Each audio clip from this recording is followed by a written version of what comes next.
हाय प्यारे बच्चों, कैसे हैं आप सब। मैं गुलाब सिंह अपने YouTube channel study with gulab sir पर आप सबका स्वागत करता हूं। जैसा कि आपको पता है, हम गणित कक्षा 8 सांख्यिकी वाले चैप्टर में अब तक अभ्यास 15A, 15B, 15C और 15D तक के सवाल कर चुके हैं और ये हमारा लास्ट अभ्यास है, दक्षता अभ्यास। तो आज हम स्टार्ट करेंगे दक्षता अभ्यास। दक्षता अभ्यास का पहला सवाल, निम्नलिखित आंकड़ों की माध्यिका ज्ञात कीजिए। सवाल नंबर एक। सवाल नंबर एक, निम्नलिखित आंकड़ों की माध्यिका ज्ञात कीजिए। तो पहले सवाल का सलूशन बनाते हैं हम। पहले सवाल का सलूशन बनाते हैं। तो इसमें सबसे पहले आंकड़ों को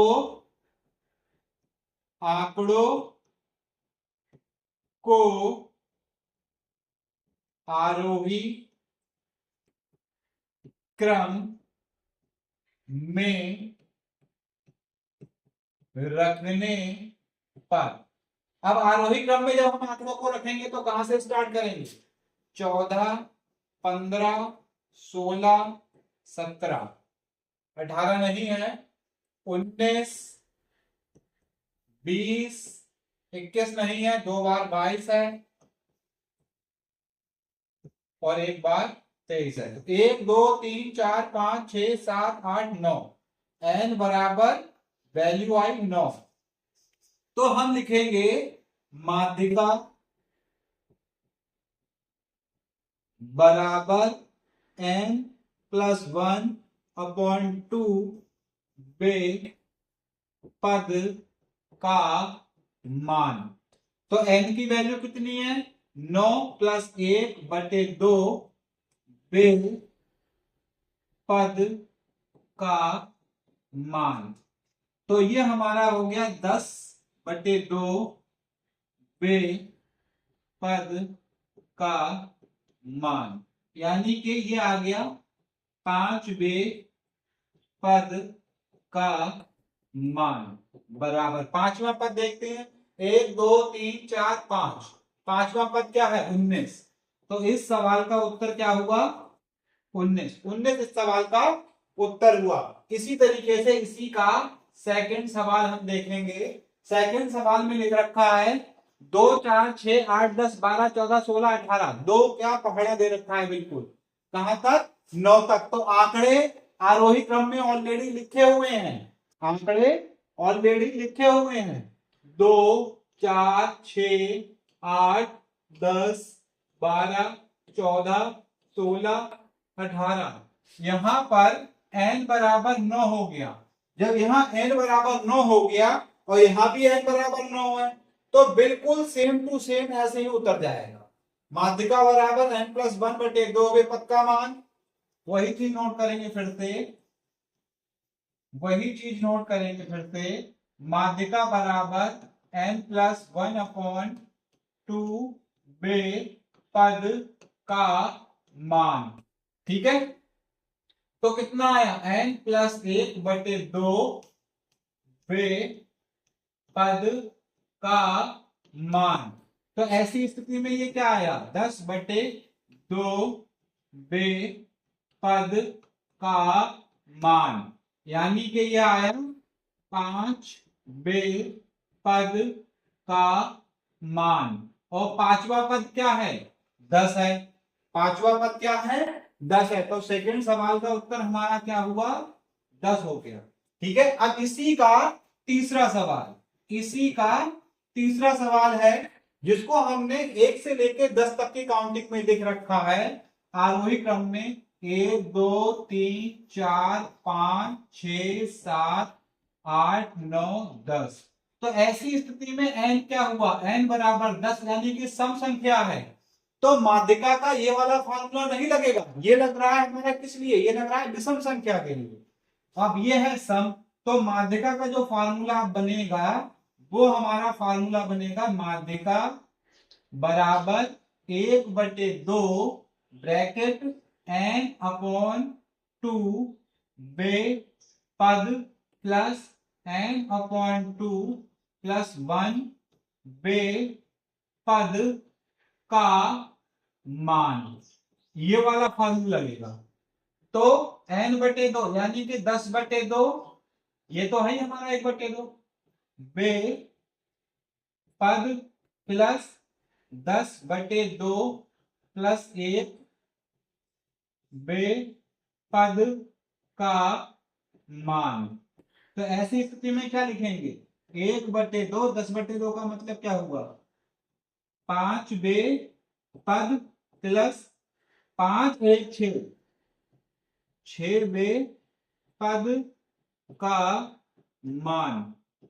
अब 5वें पद का मान क्या होगा? 5, और 6वें पद का मान क्या होगा? 6। तो ये हमारा हो जाएगा 5 प्लस 6/2 यानी कि 11/2 यानी कि 5.5। इस सवाल का आंसर क्या हो जाएगा? 5.5। तो 3 सवाल थे और तीनों के हमने उत्तर लिख लिए। पहले सवाल का ये हुआ, दूसरे सवाल का ये हुआ, और तीसरे सवाल का ये हुआ। ठीक है, आप इसका स्क्रीनशॉट लीजिए, मैं साइड होता हूं और अगला सवाल देखेंगे। सवाल नंबर 2, निम्नलिखित सारणी में 40 शिक्षार्थियों की आयु वर्षों में दी हुई है, माध्यिका ज्ञात कीजिए। इसमें हमें क्या करना है? माध्यिका ज्ञात करनी है। ठीक है, चलो देखते हैं क्या होगा। इधर से हम बनाते हैं, सबसे पहले टेबल बनाएंगे, उसमें लिखेंगे आयु। ठीक है, और दूसरी टेबल बनाएंगे, उसमें लिखेंगे शिक्षार्थियों की, दूसरी टेबल में लिखेंगे शिक्षार्थियों की संख्या। यही हमारी क्या कहलाएगी? यही हमारी कहलाएगी बारंबारता। यही क्या होगी? बारंबारता कहलाएगी यही। ठीक है, अगले टेबल में हम लिखेंगे संचयी बारंबारता। संचयी बारंबारता। अब टेबल को बंद कर देंगे। आयु में लिखेंगे 10, 12, 14, 16, 18। ठीक है, ये यहां से भी बंद हो जाएगी।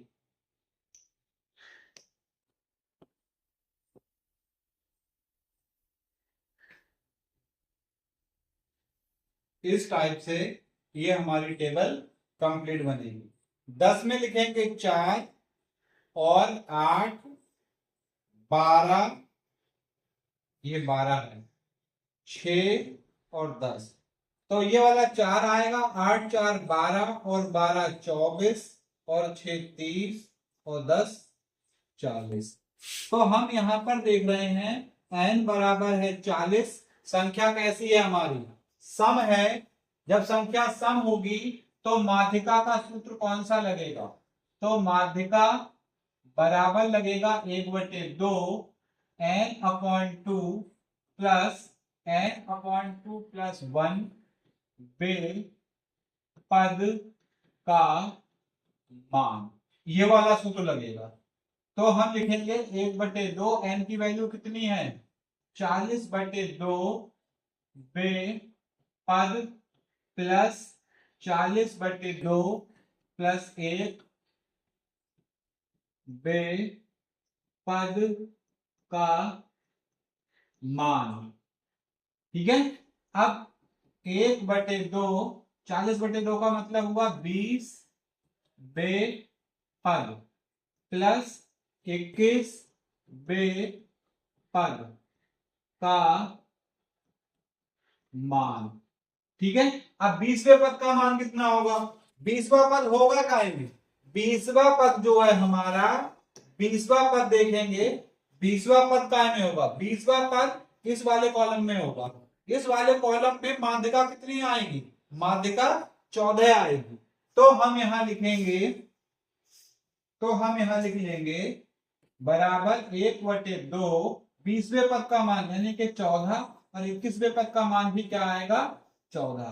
तो ऐसी स्थिति में ये क्या आ जाएगा? 28/2 यानी कि 14 क्या आएगा? इस सवाल का आंसर आ जाएगा। ठीक है, ये हम नोट कर लेंगे। ठीक है, स्क्रीनशॉट लेंगे। हम अगला सवाल देख रहे हैं। निम्नलिखित आंकड़ों का बहुलक ज्ञात कीजिए। बहुलक क्या होता है? जो आंकड़ों में जिस नंबर की, जिस अंक की आवृत्ति सर्वाधिक होती है वही हमारा बहुलक होता है। तो पहले सवाल के लिए बहुलक की पहले सवाल के लिए बहुलक बराबर 5 होगा, क्योंकि 5 की आवृत्ति 3 बार है। और दूसरे सवाल के लिए बहुलक हमारा क्या होगा, 2 4 6 3 4 4, 4 की आवृत्ति 4 बार है। तो बहुलक क्या होगा, बहुलक बराबर 4 होगा। और तीसरे सवाल के लिए हमारा बहुलक क्या होगा, बहुलक बहुलक क्या होगा, देखिए आप कमेंट कीजिए, यहां पे बताइए तीसरे सवाल के लिए बहुलक क्या होगा। इस लाइन को देखना है और बताना है बहुलक क्या होगा। अब तक कमेंट कर दिया होगा, बहुलक 7 होगा। ठीक है, बहुलक बहुत आसान होता है। अगला सवाल देखेंगे, सवाल नंबर 4। सवाल नंबर 4 में हमने क्या किया है, इसको भी एज ए स्क्रीनशॉट बना दिया है। ठीक है, इसको भी हमने क्या किया है, एज ए स्क्रीनशॉट बना लिया है। तो इसको हम ऊपर ले रहे हैं, शायद आप दिखने लगा है, वो वाला मैंने ऊपर कर दिया। अब देखिएगा, सवाल में लिखा है नीचे दिए गए आयत चित्रों में 60 शिक्षार्थियों का प्राप्तांक विवरण दर्शाया गया है। आयत चित्र को देखकर निम्नलिखित प्रश्नों के उत्तर दीजिए। पहला सवाल है वर्ग विस्तार कितना है। सबसे पहली बात, क्या ये स्क्रीनशॉट आपको सही नजर आ रहा है? मैं समझता हूं शायद कुछ हल्की फुल्की परेशानी होगी, बाकी नजर आता होगा। वर्ग विस्तार कितना है, तो वर्ग विस्तार कितना है, देखिए 0 से 10, 10 से 20, 20 से 30। तो वर्ग विस्तार कितना है, पहले सवाल के लिए हल लिखेंगे। हल, पहला सवाल, वर्ग विस्तार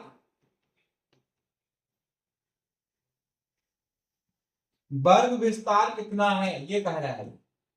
तो वर्ग विस्तार कितना है ये बताना है।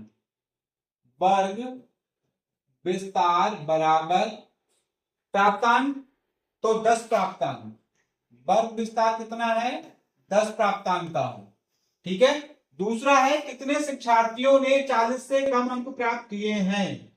40 से कम अंक प्राप्त करने वाले शिक्षार्थी 8, ये देखिए 8 तक लाइन है, तो 8 तो ये हो गए, और ये हमारी 6 तक है तो 6, और ये हमारी 3 तक है, और ये हमारी 1 तक है। तो 8 6 14 3 17 और 1 18।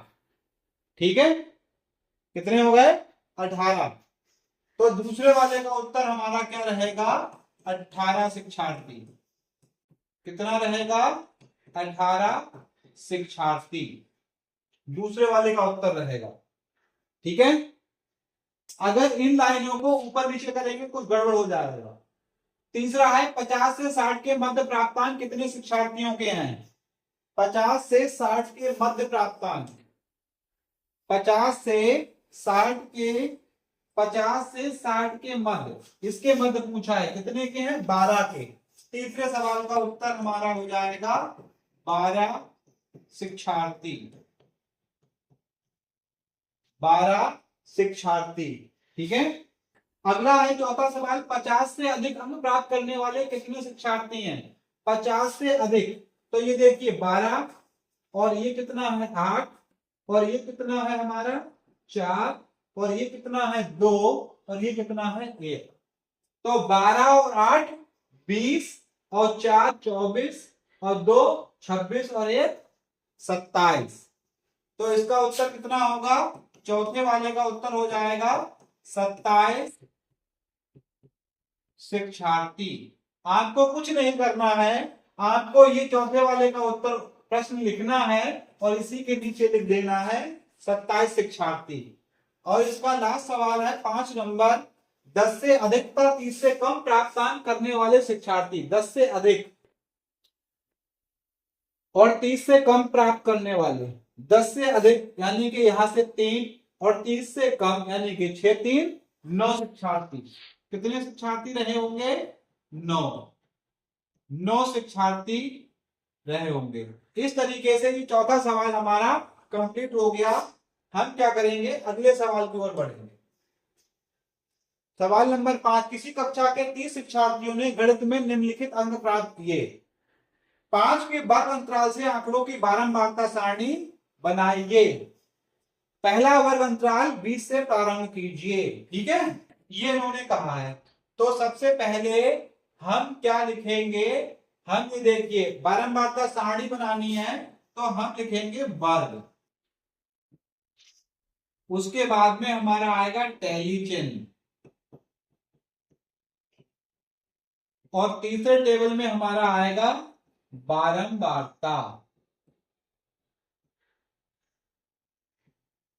अब वर्ग जो हम बनाएंगे वो हमारे वर्ग बनेंगे कहां से, उन्होंने कहा है 20 से।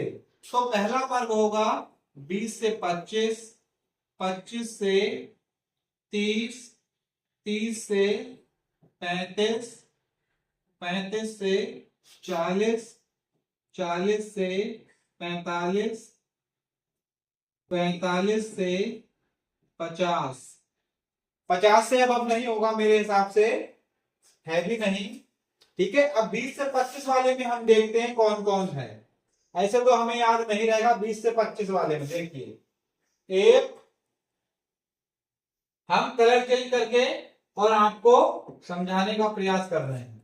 देखिए 20 से 25 में 1, 2, 3, 4, 5, 6, 7। ठीक है, ये रहेंगे। अब एक चीज ध्यान रखनी है, 20 से 25 के बीच बोला है, 25 तक नहीं बोला है, क्योंकि 25 से अगला स्टार्ट होगा तो 25 को अगले वाले में जोड़ेंगे, ना कि इसके वाले में जोड़ेंगे। तो यहां पर 7 रहेंगे, 4, 5 और 2 7, तो यहां भी 7 लिख देंगे। अब अगला है 25 से 30। 25 से 30 वाला देखेंगे, 25 से 30 वाला देखेंगे। 25 से 30 वाला रहेगा 1, 2, 3, 4, 4, 5, 6, 7, 8, 9। तो 1, 2, 3, 4, 5, 1, 2, 3, 4, कितना रहेगा 9।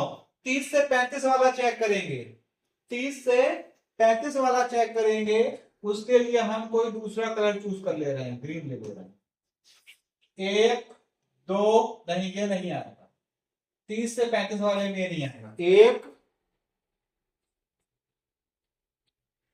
2, 3, 1, 2, 3, तो यहां 3 लिख लेंगे। ठीक है, अब अगला है 35 से 40। 35 से 40 वाला चेक कर ले रहे हैं। 35 से 40, 1, 1, 2, 3, 4, 5, 5, 5, पूरे 5। फिर से चेक कर ले रहे हैं, 35 से 40 5 है, तो 1, 2, 3, 4, 5, तो 5 लिख देंगे। अब 40 से 45 देखेंगे, 40 से 45 देखेंगे। 40 से 45, 1, 2, 3, 3, 1, 2, 1, 2, 3, तो 3 लिख देंगे। अब लास्ट बचा है हमारा 45 से 50, तो अब उसको देख ही लेंगे हम। 45 से 50 बचा है लास्ट। ठीक है, लास्ट वाला हमारा जो बचा है वो 45 से 50 वाला होता है। 1, 2, 3, तो 1, 2, 3 और यहां भी लिख देंगे 3। तो इस तरीके से हमारा ये जो है ये टेबल आपको बनाना है। जो मैंने ये टेबल बनाई है यही टेबल आपको अपनी कॉपी पे बनानी है। ठीक है, इसको अच्छे से नोट करिएगा। अगला सवाल हम देखते हैं, सवाल नंबर 6। इसमें भी हमने वैसे ही कर रखा है, किसी कारखाने में काम करने वाले कर्मचारियों के प्रतिदिन के वेतन के आयत चित्र दिए गए हैं। आयत चित्रों के आधार पर निम्नलिखित प्रश्नों के उत्तर दीजिए। आज का पहला सवाल है, छठे सवाल का पहला सवाल, 70 से 80 के मध्य वेतन पाने वाले कर्मचारियों की संख्या कितनी है। तो 70 से 80 के मध्य अभी यहाँ पे है, जबकि इसको यहाँ होना चाहिए था। तो पहले सवाल का क्या होगा आंसर, पहले सवाल का उत्तर होगा 8। पहले सवाल का उत्तर होगा कर्मचारियों की संख्या पूछा है तो लिख देंगे 8 कर्मचारी। सवाल नंबर 2, छठे का सवाल नंबर 2, रुपए 90 या उससे अधिक तथा 120 से कम वेतन प्राप्त करने वाले कितने कर्मचारी हैं। 90 या उससे अधिक, तो 90 वाला ये है, तो इसमें कितना है, इसमें है हमारा 20। ठीक है, अब इसमें कितना है, अब इसको कितना माने, हम इसको मान ले रहे हैं 18, क्योंकि ऊपर तक गया नहीं है। 120 से कम, तो ये हमारा कितना हो जाएगा 10। ठीक है, तो 20 10 30 और 18 38, इस वाले का क्या रहेगा 38 कर्मचारी, 38 कर्मचारी। सवाल नंबर 3 देखते हैं, 3 क्या है, सवाल नंबर 3 में है कितने कर्मचारी प्रतिदिन 100 रुपए से कम वेतन प्राप्त करते हैं। 100 रुपए से कम वेतन प्राप्त करने वाले कर्मचारियों की संख्या, तो 100 से कम ये 3 है, तो ये 16 और ये हमारा रहेगा 8। तो ये हमारा देखिए कितना हो गया, 16 8 24 और 20 44, 44 कर्मचारी, 44 कर्मचारी हमारे 100 रुपए से कम वेतन प्राप्त करते हैं। चौथा सवाल है कितने कर्मचारी प्रतिदिन 80 या उससे अधिक वेतन प्राप्त करते हैं। 80 रुपए, 16 या उससे अधिक वेतन प्राप्त करते हैं, तो फिर ये सभी आ जाएंगे।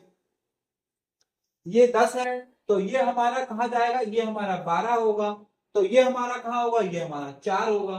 तो इसको सबको जोड़ लीजिए, 12 4 16, 16 दूनी, हाँ 16 दूनी 32, 32 और 18 कितने हो गए, 32 और 18 40 50 और 30 80, 80 कर्मचारी, कितना है 80 कर्मचारी, 80 कर्मचारी। इनको जोड़ना है 16 20 18 10 12 4, इन सबको जोड़ के हम देखेंगे तो 80 कर्मचारी आएगा। सवाल नंबर 5, प्रतिदिन सबसे अधिक वेतन पाने वाले कितने कर्मचारी हैं।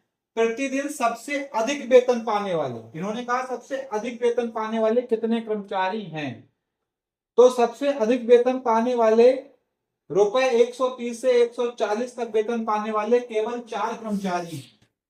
कितने कर्मचारी हैं, केवल 4, 4 कर्मचारी हैं।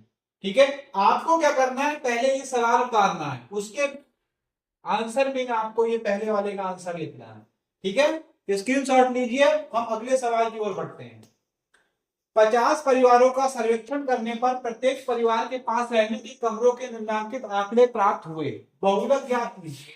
जिसकी बारंबारता सबसे अधिक होती है वही क्या होता है, बहुलक होता है। तो हमने देखा यहां पर 50 परिवारों का,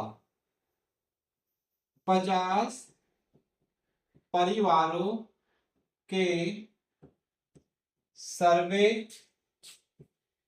के बाद 24 परिवार ऐसे हैं, सबसे ज्यादा 24 परिवारों के पास दो दो कमरे हैं, अतः अतः बहुलक, अतः बहुलक बराबर क्या होगा, 2 हो जाएगा, क्योंकि 2 का रिपीटेशन 24 टाइम 24 टाइम्स हुआ है। 8वां सवाल देखेंगे, निम्नलिखित सारणी से माध्यिका ज्ञात कीजिए। इसमें हम उसी तरीके से माध्यिका ज्ञात करेंगे, पहले लिख लेंगे हम प्राप्तांक और दूसरे कॉलम में हम लिख लेंगे बारंबारता और तीसरे कॉलम में हमारी हो जाएगी संचयी बारंबारता। तो प्राप्तांक हमारे हैं 33 34 35 36 और 37। तो 2 3 4 5 1, तो 2 3 5 4 9 5 14 और 1 15। तो यहां पर n की वैल्यू क्या हो गई, n बराबर 15। कैसी आई संख्या, विषम। तो माध्यिका का सूत्र कौन सा लगेगा, विषम वाला। माध्यिका बराबर n प्लस 1 बटे 2 वे पद का मान। तो n की वैल्यू क्या है, 15 प्लस 1 बटे 2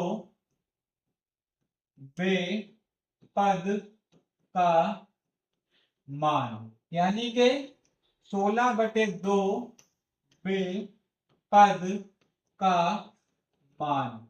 तो 8वें पद का मान, 8वें पद का मान, 8वें पद का मान क्या होगा, 8वां पद कहाँ होगा, 8वां पद यहाँ होगा 9 में। 9वें पद का मान कितना है, 35। 8वें पद का मान क्या है, 35। इस सवाल का क्या होगा, उत्तर होगा। ठीक है, हम अगला सवाल देखेंगे। सवाल नंबर 9, निम्नलिखित बारंबारता बंटन का बहुलक ज्ञात कीजिए। पद और बारंबारता, सबसे अधिक बारंबारता किसकी है, यानी कि 5। ठीक है, तो पद 23। तो बहुलक क्या हो गया, बहुलक हमारा क्या हो गया, बहुलक बराबर 5। जिसकी अंक की बारंबारता सबसे अधिक है वही क्या हो गया, हमारा बहुलक हो गया। अगला सवाल, और ये लास्ट सवाल है इसका। प्रथम 5 अभाज्य संख्याओं की माध्यिका है। प्रथम 5 अभाज्य संख्याएं, प्रथम 5 अभाज्य संख्याएं बराबर 2, 3, 5, 7 और 11। तो n बराबर क्या हो गया, n बराबर हो गया 5। तो ऐसी स्थिति में माध्यिका का कौन सा सूत्र लगेगा, माध्यिका बराबर हो गया हमारा n प्लस 1 बटे 2वें पद का मान।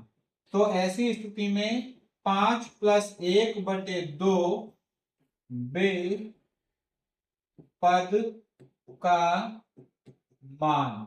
तो ऐसी स्थिति में 6 बटे 2 वे पद का मान। ठीक है, 6 बटे 2 का मतलब हुआ 3 वे पद का मान। और तीसरा पद कौन सा है, तीसरा पद 1, 2, 3, तीसरा पद है, तीसरा पद है 5। तो हमारा कौन सा ऑप्शन सही होगा, ऑप्शन नंबर ग हमारा इस सवाल में सही आंसर होगा। तो इस तरीके से जो हमारा चैप्टर नंबर 15 था सांख्यिकी, उसका हमने अभ्यास 15A, अभ्यास 15B, अभ्यास 15C और अभ्यास 15D और उसके साथ में जो दक्षता अभ्यास थी वो सारा का सारा हमने कंप्लीट कर लिया है। इस तरीके से आप इस वीडियो को देखिए और इन सवालों को समझिए। जहां जिस सवाल को समझ में ना आए अपना नाम लिख के उस सवाल को कमेंट कीजिए। धन्यवाद।